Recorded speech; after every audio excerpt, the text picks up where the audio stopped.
No niin, hyvä yleisö. Olemme tässä aloittelemassa Ydinlehden keskustelua demokratiasta. Ensiksi muutama tärkeä tiedotus. Tässä on myöskin Rosebud ja Kulttipisteeltä löydettävissä Syksy Räsäsen viimeistä kirjaa, joka näkyy tuossa pöydällä. Sitten on myöskin Ydinpisteellä tuolla Töölö-lavan lähellä mahdollisuus käydä tutustumaan Ydinlehtiin, joista yksi on tässä ja niitä on tuossa pöydällä teille vapaasti otettavissa. Ne ovat siis maksuttomia. Mutta me kysymme nyt tässä keskustelussa, miten demokratia voi. Haemme eri näkökulmia, tutkijan, aktivistin ja päättäjän näkökulmaa. Ja keskustelijoina on Jyväskylän yliopistosta tutkija Ari-Elmeri Hyvönen. Moi. Ja sitten kosmologi ja tässä tapauksessa myöskin aktivisti Syksy Räsänen. Tervehdys. Ja minä olen Ydinlehden päätoimittaja Arja Alho ja hamassa menneisyydessäni olen ollut päättäjä ja sen takia olen kiinnostunut tästä aiheesta, minkälaisia näkökulmia meillä voisi olla yhteiskunnallisten ristiriitojen sopimiseen ja sovitteluun. Ajattelin, että jos sinä, Ari-Elmeri, kertoisi tutkijan näkökulmasta ensiksi siitä, että miten demokratia voi. Sehän ei pelkästään ole edustuksellista toivon mukaan sinunkaan mielestäsi. Eli että ei riitä, että sanomme, että meillä on vaalit joka 4. vuosi tai jossain europarlamenttivaaleissa tietysti vähän pidemmän ajan välein, vaan tarvitaan jotain muutakin. Kerro. Kiitos.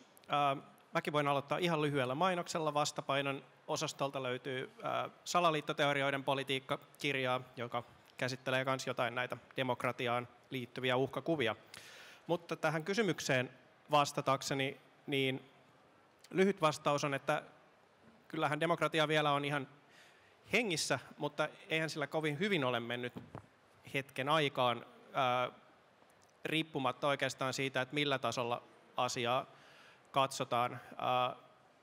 Itse koin ikään kuin poliittisen herätykseni 90-luvulla ja silloin oltiin vielä melko optimistisissa tunnelmissa, niin kuin tekin varmasti muistatte. Ja ainakin oma ajatus aikanaan oli, että demokratia on ikään kuin sellainen kantava perusarvo, jonka varaan voi laskea, että ainakin sitä kaikki kannattaa. En ole varma, voiko tämän varaan ihan nykyään edes välttämättä laskea. Mutta siis ihan näin numeraalisesti tilastojen kannalta meillähän on näitä globaaleja demokratia-indikaattoreita, missä katsotaan erilaisia asioita, yhteiskunnallista luottamusta, vaalien vapautta, median vapautta, erilaisten kansalaisoikeuksien toteutumista. Nämä on pääasiassa mennyt kaikki mittarit alamäkeen oikeastaan koko 2000-luvun. Eli siinä mielessä tässä tätä demokratian kriisiä, josta on viime vuosina puhuttu, niin ollaan oltu tekemässä jo hyvä tovi eri puolilla maailmaa. Tietysti eri tahdissa, eri paikoissa ja Suomessa ollaan usein pärjätty vähän paremmin kuin monessa muussa paikassa. Mutta meillä on siis näitä mittareita, jotka menee alaspäin. Tässä kohtaa on tietysti hyvä kysyä myös, että mitä se demokratia nyt sitten oikeastaan on. Niin kuin sanoit, ei pelkästään vaaleja, puolueita. Mä tässä kohtaa käyttäisin tällaista hyvin sanotaan keskustelupohjaista määritelmää demokratiasta, että se on erilaisten ihmisten ja ihmisryhmien yhdessä elämisen organisointia, mikä tarkoittaa sitten myös sitä, että siinä erilaisilla, tai ajatuksena on se, että erilaisilla näkökulmilla on aivan kriittinen arvo siinä, että me saadaan oikeanlainen kuva todellisuudesta, että sitä ei katsota vain yhdestä näkökulmasta. Eli tämä näkökulmien moninaisuus hyvin keskeistä myös näissä mittareissa, mutta myös muuten. Sitten jos me mietitään, että mistä tämä lasku, demokratian kriisi saattaisi johtua, niin tässä on tietysti monta syytä, joista ehkä 2 nostaisin esille. Mainitsin luottamuksen jo aikaisemmin. Tämä on tutkimusten mukaan hyvin tiukasti yhdessä eriarvoisuuden kanssa, mikä on myös ollut nousussa maailmalla viime vuosina, jossain määrin myös Suomessa. Ja tämä perinteisesti syö luottamusta sekä toisiin ihmisiin, eli puhutaan tämmöistä yleistyneistä luottamuksesta, että sitten mediaan, puolueisiin, demokratian instituutioihin. Tässä on yksi puoli. Toinen on sitten se, että mitä medialle esimerkiksi on tapahtunut. Perinteinen media joutuu kilpailemaan lukijoista, kuulijoista, katsojista, mikä tekee poliittisestakin journalismista helposti hieman viihteellisempää kuin mitä se on ollut.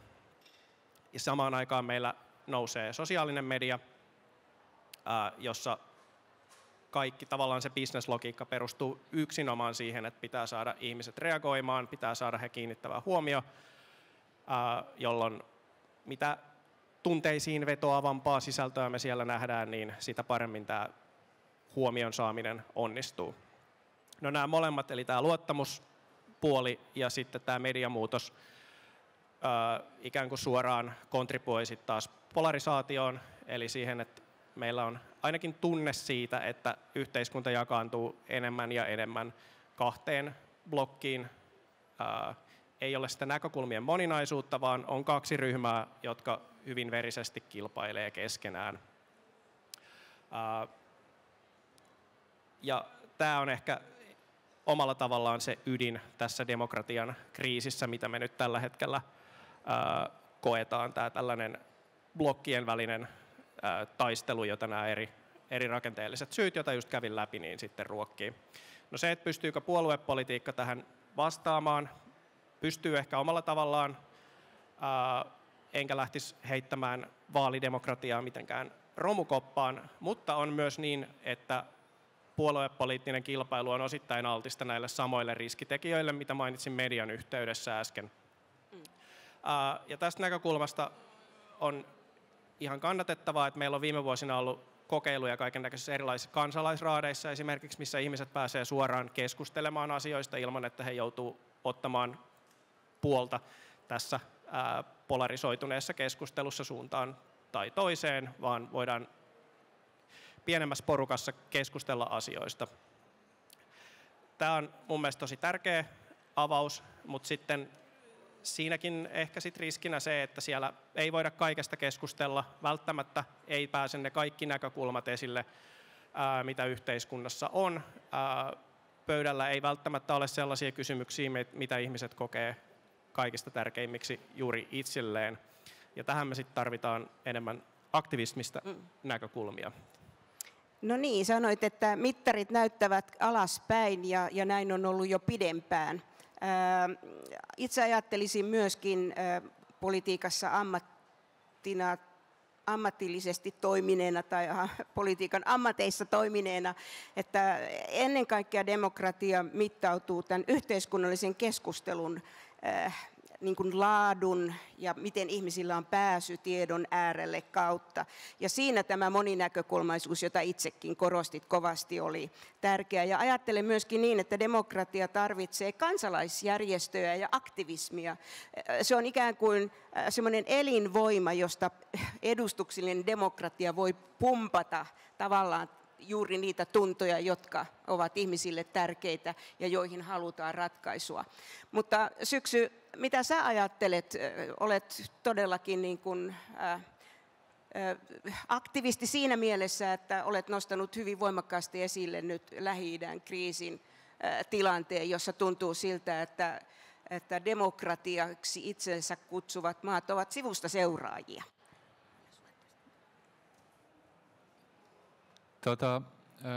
Jos puhutaan Israelin tekemästä kansanmurhasta, niin Euroopan maat ja Yhdysvallat ei ole sivustoseuraajia, vaan ne tukee tätä kansanmurhaa.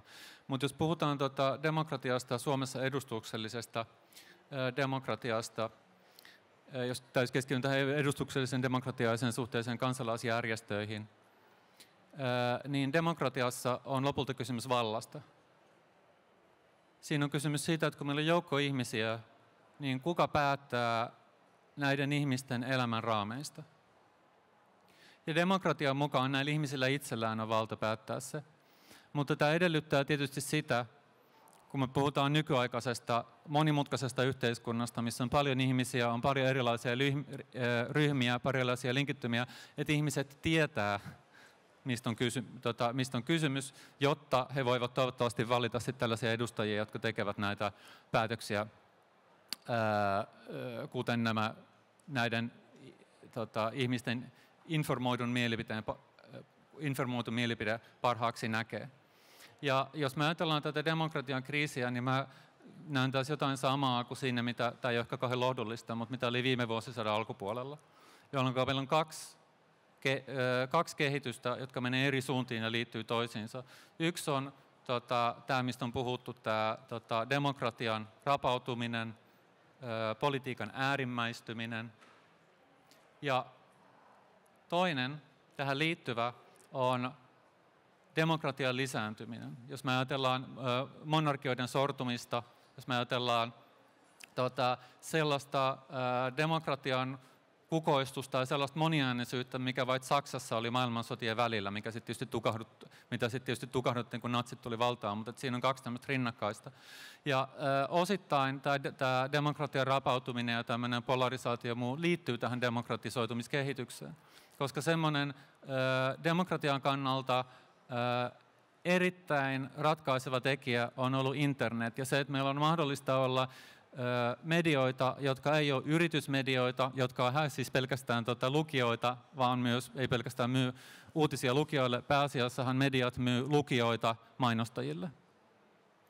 Ja sitten meillä on toisaalta tietysti valtiomediat, missä on omat ongelmansa, mutta meillä on riippumattomia journalisteja, joita rahoittaa suoraan lukijat, riippumattomia tiedotusvälineitä. Meillä on sosiaalinen media, missä on kansalaisjournalisteja, ja edes kansalaisjournalisteja, vaan kansalaisia, jotka kuvaa. Jos me puhutaan vaikka siitä, mitä tapahtuu Palestiinassa ja Gazassa nyt, niin suuri osa siitä tiedosta, mitä tulee tavallisilta ihmisiltä, jotka kuvaa sitä, jotka kirjoittaa sitä paikan päältä. Ja sitten tätä demokratisoitumiskehitystä vastaan on noussut monet valtiot ja yritykset, jotka kontrolloi sitä, haluaa tukahduttaa ja kontrolloida näitä uusia tiedotuskanavia. Mä en kauheasti tykkää tästä termistä sensuuria, esimerkiksi jos me puhutaan vaikka Facebookista tai Twitteristä tai Googlesta, miten ne toimii, vaan minusta on järkevämpää jotenkin avartavaa puhua siitä, että mikä on se poliittinen kontrolli, mitkä on ne päätökset, mitä tehdään siinä, mitä näytetään, mitä ei näytetä, ja sitten toisaalta millä tavalla esimerkiksi nämä yritykset toimii yhteistyössä hallitusten kanssa tuodakseen tietynlaista sisältöä, tai joskus jopa tietyn poliittisen faktion kanssa. Esimerkiksi Elon Musk, joka nyt toimii yhteistyössä Trumpin kanssa, ja tämä näkyy Twitterissä tai siis X:ssä sen sisällössä niin kuin aivan selvästi, tällainen poliittinen toiminta. Mutta tässä on niin kuin tällainen, että puhuit sosiaalisesta mediasta, että sanotaan, että ikävää, että perinteisen mediaan ei luoteta. Minusta on hyviä syitä olla luottamatta perinteiseen mediaan. On myös hyviä syitä olla luottamatta kaikkeen siitä, mitä sosiaalisessa mediassa näkee, mutta että se perinteisen median toimittajien portinvartijoiden aseman murtuminen ja se mediayritysten portinvartijoiden aseman murtuminen on yksi sellainen asia, millä on todella iso merkitys tällä hetkellä sekä demokratisoitumiskehitykselle että tälle demokratian vastaiselle kehitykselle. Eli on vähän niin kuin kääntöpuolia. No, jos mä ajattelen sitä, mitä on tapahtunut mun näkökulmasta, niin tässä edustuksellisessa demokratiassa, niin ehdottomasti varmaankin juuri tämän yhteiskunnallisen keskustelun muutos sillä tavalla, että meillä on tapahtunut mediassa tätä keskittymistä ja journalistinen työtapa on tullut niin kuin intensiivisemmäksi, joka tarkoittaa sitä, että yksiäänisyys kun media on keskittynyt, niin se yksiäänisyys lisääntyy sitä varten, että tuotetaan useille lehdille samanlaisia juttuja. On tekijä, joka vaikuttaa myöskin poliittiseen päätöksentekijän työhön, että sehän on aina ollut vähän tämmöinen vitsikin, että mennään katsomaan, että mitäs iltapäivälehdissä ja lehdissä kirjoitetaan ja koetaan, että se on tärkeää. No sitten siitä seuraa se yksiäänisyys, josta täällä nyt puhuttiin, ja kuinka moninäkökulmaisuus olisi tärkeää. Mutta sitten on tietysti monia tämmöisiä puolueen toimintaan liittyviä ongelmia, jotka varmaan ovat myöskin vauhdittaneet tätä demokratian mittariston laskusuuntaa. Ja yksi niistä on tietysti se, että poliittiset puolueet eivät enää oikeastaan ole sellaisia poliittisen päätöksentekijän koulia järjestöjä. Poliittisista toimijoista on tullut vähän enemmän yksityisyrittäjiä. Poliittisilla puolueilla ei ole enää sellaista kasvatus- ja sivistys- ja tämän tyyppisiä elementtejä siinä toiminnassa, jossa varmennetaan sitä, että ihmiset ovat jollakin tavalla, no sanotaan näin, valmentautuneet siihen tehtävään, joka heille kansanvallassa on uskottu. Ja se on niin kuin semmoinen rakenteellinen kysymys, josta poliittisten puolueiden tietysti pitäisi miettiä, että mitä tehdä. Mutta ehkä ei siihen mennä enempää, mutta sitten on toinen asia, joka liittyy rahoitukseen, että nykyäänhän vaaleista on tullut todella kalliita, ei oikeastaan niin kuin enää pikkurahoilla voi kuvitellakaan pääsevänsä, paitsi tietysti TikTok-videoilla, se on poikkeus, poliittisiin tehtäviin. Ja nämä tekijät ovat sellaisia, joista ei juurikaan käydä tämmöistä julkista keskustelua ja pohdita sitä, että mitä tälle asialle pitäisi tehdä. Sitten on tietenkin juuri tämä, että moderni käsitys demokratiasta kuitenkin juuri lähtee tästä suoran toiminnan, suoran vaikuttamisen, juuri niistä asioista, joista Syksy puhuit, yhdistämisestä tähän edustuksellisen demokratian ja parlamentarismin perinteisiin.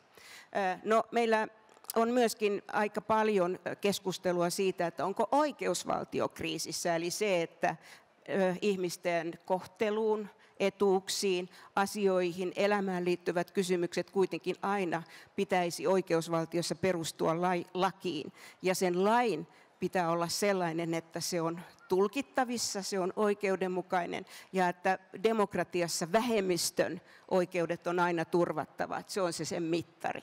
Eli kaikenlaista huolta on. Mitä me tälle voidaan tehdä? Mitä tutkija ajattelet, että mihin kannattaisi nyt siirtää se demokratian rapautumisen, estämisen valokiila? Minkä tyyppisiin asioihin? Onko se kansalaisyhteiskunnassa? Onko se enemmän paluussa näihin perinteisiin demokraattisten valtioiden arvoihin, joihin liittyy demokratia, ihmisoikeudet, oikeusvaltio? Aika pahan laitoit. Niin kuin tuossa alkupuheenvuorossa sanoin, tässä on tietysti tosi monessa. Yksi on tämä yhteiskunnallisen luottamuksen rakentaminen, joka ei oikeastaan aina tapahdu pelkästään siinä suorassa toiminnassa, vaan siitä huolehtimalla, että ihmiset kokee, että heillä on mahdollisuus pärjätä yhteiskunnassa, saada oma ääninsä kuuluviin ja niin poispäin. Nostitkin tuossa monta mun mielestä tosi tärkeää asiaa. Yksi on niin kuin esimerkiksi vaalirahoituksen tai siihen liittyvät ongelmat, miten niitä voitaisiin ratkaista esimerkiksi niin kuin yksittäisten vaalibudjettien suuruutta rajaamalla, lahjoitusten yhdeltä taholta tulevien lahjoitusten määrää rajoittamalla niin poispäin. Mun mielestä ehkä se keskeisin juttu on kuitenkin juurikin tämä laajempi poliittinen keskustelu ja millä tavalla sitä voidaan niin kuin A, tukea ja B, ohjata siihen suuntaan, että me muistetaan, että se demokratia on ehkä se kuitenkin se meidän yhteiskunnan niin kuin rakentavin pohja-arvo, tämmöinen sen moninaisuuden esiin tuomisen kanava. Ja tässä ehkä